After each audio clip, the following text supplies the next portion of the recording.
ماہ رمضان آ رہا ہے اور بہت سارے تحفے ساتھ لا رہا ہے۔ جیسا کہ آپ سب جانتے ہیں کہ رمضان المبارک میں اللہ تعالیٰ اپنی رحمتوں اور برکتوں کے دروازے کھول دیتا ہے۔ رمضان آ رہا ہے، اس کی ایکسائٹمنٹ ہمیں بہت زیادہ ہو رہی ہے۔ 15-20 دن سے پہلے ہی ہم تیاری کرنا شروع ہو جاتے ہیں، رمضان آ رہا ہے۔ اور دیکھیں جو کہ صحابہ کرام تھے وہ تقریباً 6 منتھ پہلے ہی رمضان المبارک کی تیاری کرنا شروع ہو جاتے تھے۔ وہ اپنے آپ کو تیار کرنا شروع ہو جاتے تھے کہ رمضان المبارک میں ہم اس طرح سے نیکیاں کمائیں گے، یہ کام کریں گے، اور وہ بہت ساری دعائیں کرتے تھے رمضان المبارک کے لیے۔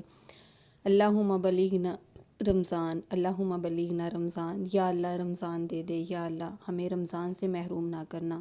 اور آج ہم انشاءاللہ رمضان کے وہ فضائل بیان کریں گے جو کہ بہت زیادہ اہمیت والے ہیں، اور جو کہ ہماری رمضان المبارک میں سپر پروڈکٹیو رمضان المبارک کو بنا دیں گے، اور کس طرح سے ہم سپر دوپر نیکیاں کما سکتے ہیں، کون سے بہترین طریقے ہیں جن کے ذریعے ہم اپنے گناہوں کو بخشوائیں گے، اور کس طرح کے لوگ رمضان المبارک میں انٹر ہوں گے اور کس طرح سے اس سے باہر ہوں گے، کس طرح سے ہم سب سے بہترین رمضان گزار سکیں گے۔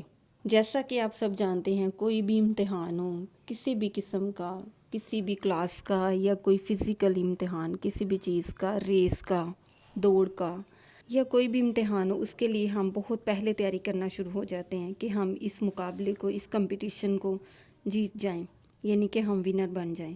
لیکن رمضان میں بھی ہمیں ایسے ہی نیکیوں کی دوڑ لگانی چاہیے، خود کو بدلنا چاہیے، کمپٹیشن کرنا چاہیے ہمیں نیکیوں کے ساتھ، کیونکہ رمضان المبارک ہے جو وہ بار بار نہیں ملتا ہر کسی کو۔ خوش نصیب ہیں وہ لوگ جو رمضان میں نیکیاں زیادہ سے زیادہ سمیٹتے ہیں۔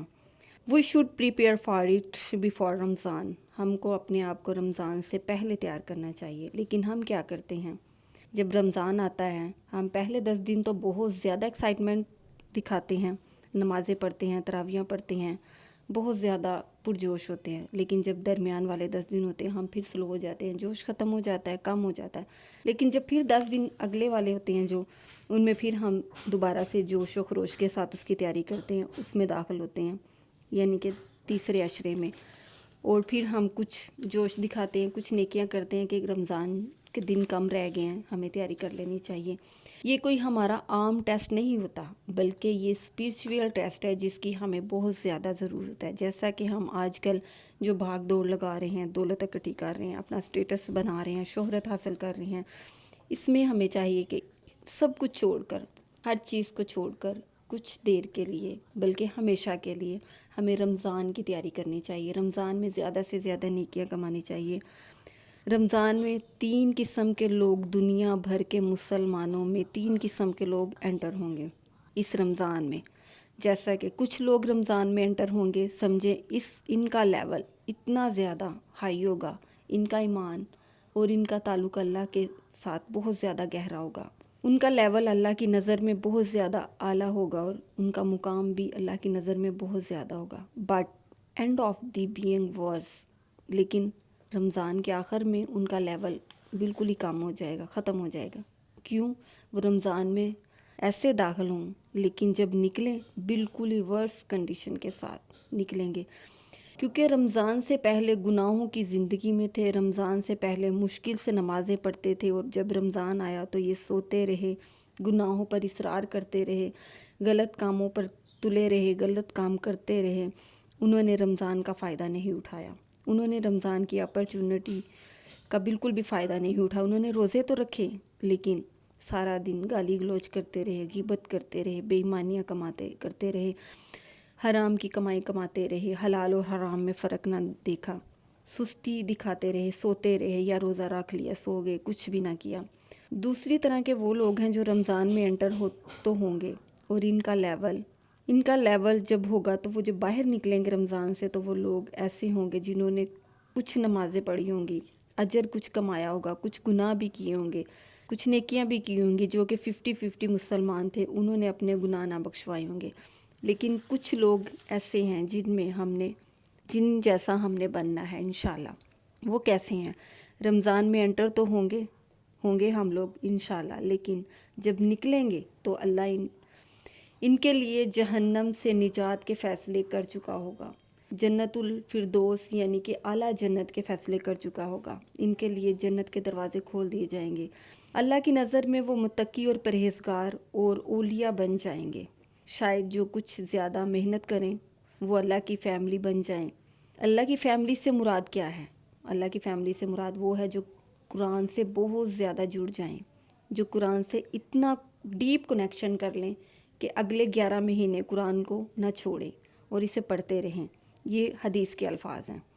جو قرآن والے ہیں وہ اللہ سے تعلق رکھنے والے ہیں، اور ہم نے بھی اپنا تعلق اللہ تعالیٰ سے مضبوط بنانا ہے۔ اس کے لیے ہمیں بہت زیادہ سیکریفائس کرنا ہوگا۔ کیا سیکریفائس کرنا ہوگا؟ زیادہ سے زیادہ صدقہ خیرات کرنا ہوگا۔ آنے والی زندگی کو بہتر کرنے کے لیے ہمیں mobile, WhatsApp, Instagram, Facebook, ان سب چیزوں کو اوائڈ کرنا ہوگا، ان سب چیزوں سے اوائڈ کرنا ہوگا، اور کسی سے لڑائی جھگڑا یا اگر ہمارا ہے ابھی تو اس سے معافی مانگ لینی ہوگی، معافی مانگنی چاہیے۔ اپنی آنے والی زندگی کو خوبصورت اور پرسکون بنانے کے لیے ہمیں پچھلے تمام گناہوں سے اللہ تعالیٰ سے استغفار کرنی ہے، اللہ تعالیٰ سے معافی مانگنی، اور اللہ تعالیٰ کو منانا ہے کہ نیکسٹ نہ گناہ کرنے کی کبھی وعدہ کرنا ہے۔ تو انشاءاللہ تعالیٰ ہم ضرور نیکوکاروں لوگوں میں شامل ہو جائیں گے۔ جیسا کہ ایک حدیث میں ہے، اللہ کے نبی پاک صلی اللہ علیہ وسلم منبر پر چڑھ رہے تھے، اس کے 3 سٹیپ تھے۔ فرسٹ سٹیپ جب آپ صلی اللہ علیہ وسلم نے رکھا تو فرمایا آمین، دوسرا رکھا فرمایا آمین، جب تیسرا سٹیپ رکھا تو فرمایا آمین۔ آپ نے فرمایا آمین، صحابہ واز شاکڈ، صحابہ کرام بہت زیادہ حیران تھے، کسی نے دعا بھی نہیں کی اور آپ نے بھی دعا نہیں کی، لیکن آمین کیوں فرمایا؟ صحابہ نے پوچھا، آپ صلی اللہ علیہ وسلم نے آمین کیوں کہا؟ آپ صلی اللہ علیہ وسلم نے فرمایا، جبریل علیہ السلام آئے تھے میرے پاس، انہوں نے اللہ کے حکم سے میرے سامنے دعا کی ہے، اور ایک دعا کی کہ وہ تباہ و برباد ہو جائے وہ شخص، یعنی کہ he is a loser, he is a bad person, جس کی زندگی میں رمضان آیا اور اس نے گناہ نہ بخشوائے۔ اللہ اکبر کبیرہ والحمدللہ کثیرہ سبحان اللہ بکرۃ وصیلہ۔ ہم سوچیں، اللہ کے حکم سے دعا کی، دعا کس نے کی؟ حضرت جبرائیل علیہ السلام نے، اور آمین کس نے کہا؟ آپ صلی اللہ علیہ وسلم نے، جس کی کبھی دعا رد نہیں ہوئی، جس کی آمین پر اللہ نے کبھی نہ کی ہو، تو وہ کیسے ہو سکتا ہے کہ وہ انسان جو رمضان میں اپنے گناہ نہ بخشوائے، رمضان کی قدر اور قیمت نہ جانے، اور انہی گناہوں کی دلدل میں دھنسا رہے اور اپنے گناہ نہ بخشوائے، اور ان کے لیے آپ صلی اللہ علیہ وسلم بد دعا دیں، حضرت جبرائیل علیہ السلام بد دعا کی دعا کریں، آپ صلی اللہ علیہ وسلم آمین فرمائے، حکم کس کا ہو؟ اللہ تعالیٰ کا، تو کیسے وہ انسان بخشا جا سکتا ہے؟ کیوں نہ وہ تباہ اور برباد ہو جائے؟ کیونکہ it is a nearly possible for a Muslim کہ وہ رمضان کو پائے اور اپنے گناہ نہ بخشوائے۔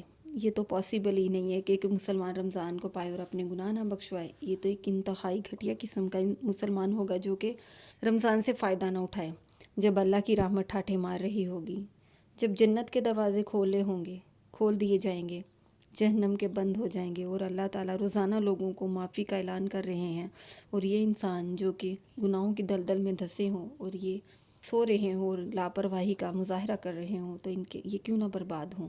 یہ آرام کرنے کا مہینہ نہیں ہے، یہ سب کچھ لگا دینے کا مہینہ ہے، یہ راتوں کی نیند قربان کرنے کا مہینہ ہے، یہ بھاگنے دوڑنے کا مہینہ ہے نیکیوں میں، یہ اللہ کی رضا پانے کا مہینہ ہے۔ اس میں جتنا سمیٹ سکے نیکیاں سمیٹیں، جتنی اس میں اچھائی کر سکے کریں، جتنا اللہ تعالیٰ کو منا سکے منائیں، پوری کوشش کریں، راتوں کو جاگیں، ساری رات جاگیں، تو اللہ تعالیٰ سے اللہ کے قرب کی لذت کا فائدہ اٹھائیں، اللہ کو منائیں، اللہ کو اللہ سے مانگیں۔